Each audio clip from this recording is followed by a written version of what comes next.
Viewers, কেমন আছেন সবাই? আশা করি ভালো। আমরা চটজলদি রেসিপি ঘরে থাকা উপকরণ দিয়ে কীভাবে বানানো যায় সেই জন্য নতুন একটা রেসিপি নিয়ে এসেছি। এটি কম বেশি সবাই খেয়েছেন। এটি হলো আলু পুরি। এটি বিকেলের টিফিনে বা অতিথি আপ্যায়নে খেতে খুবই ভালো লাগবে এবং বাচ্চাদেরকেও টিফিনে দিতে পারেন।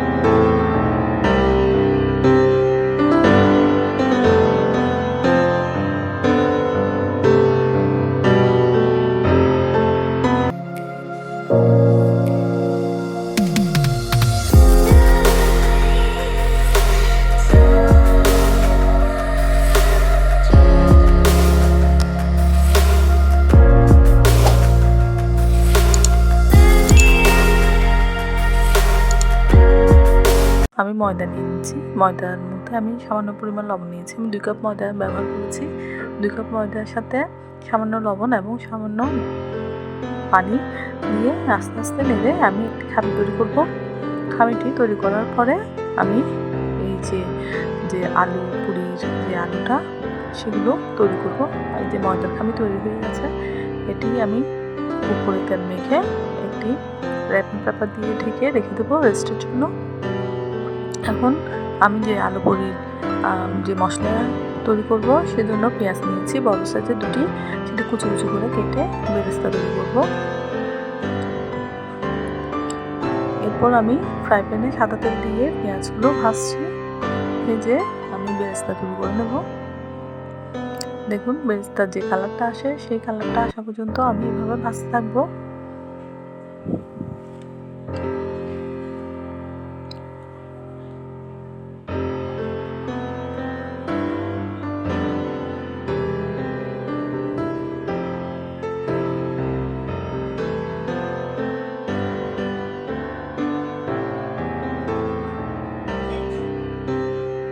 পেঁয়াজ ভাজা হয়ে গেলে আমি আলু যেটা সিদ্ধ করেছি সেটা আমি আগে হলুদ লবণ দিয়ে সিদ্ধ করে রেখেছি। আমি 2টো আলু ইউজ করেছি, সেটা ভালো করে ম্যাশ করে নেব।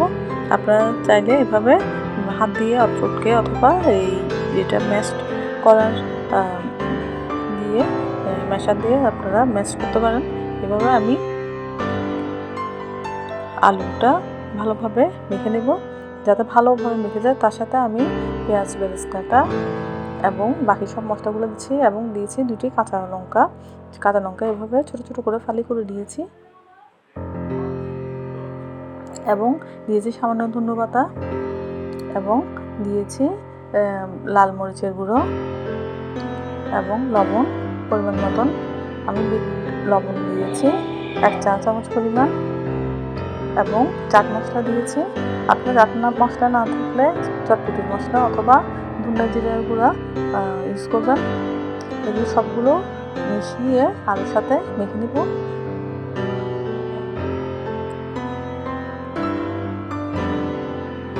আলুর সাথে ভালো করে এগুলো মেখে নেব।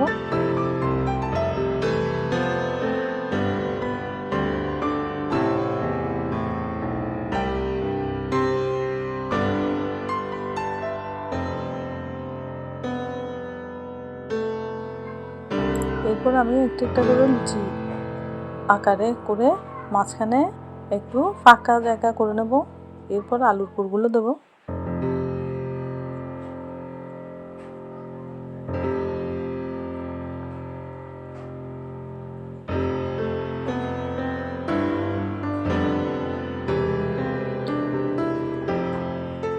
আলুর পুরগুলো মাঝখানে রেখে আমি ভালোভাবে মুড়ে নেব। এভাবে টেনে টেনে মুড়ে নেব, মুড়ে আবার বেলে নেব।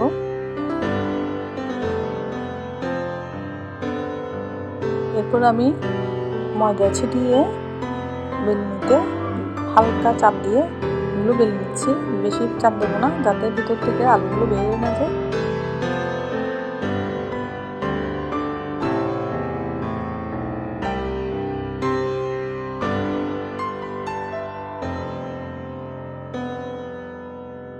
এরপর ডুবো তেলে এভাবে ভাজবো। তেল আগে ফ্রাই প্যানে আমি গরম করে নিয়েছি, সাদা তেলে আমি ভাজছি এবং একটি কালার আসা পর্যন্ত, গোল্ডেন রেডিশ এই কালারটা আসা পর্যন্ত ভাজতে থাকবো।